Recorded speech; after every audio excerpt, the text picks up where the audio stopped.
Hey guys, Olivia here, and I'm gonna show you how I got this quick and easy makeup look.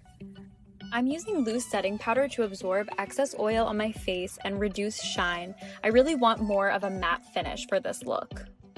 I'm using Mystic foundation because it has been a stressful week and I have a lot of blemishes to cover. With airbrush, I can cover blemishes so much quicker than traditional makeup.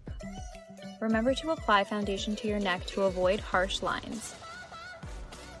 Using the nude eyeshadow palette, I'm applying a lighter tone to my lid and a darker tone in my crease.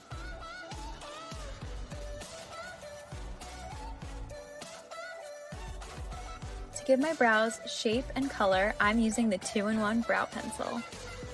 I'm using Persuasion eyeliner in black to make my eyes look more open and more awake. Since blush is making a huge comeback, I had to use it. I'm using our Allure blush in Charming, and it looks so natural. Gifting my lashes with some Distraction mascara to give them volume and length. Last, but certainly not least, I'm using Forever Lip Stain in Tame for my lips.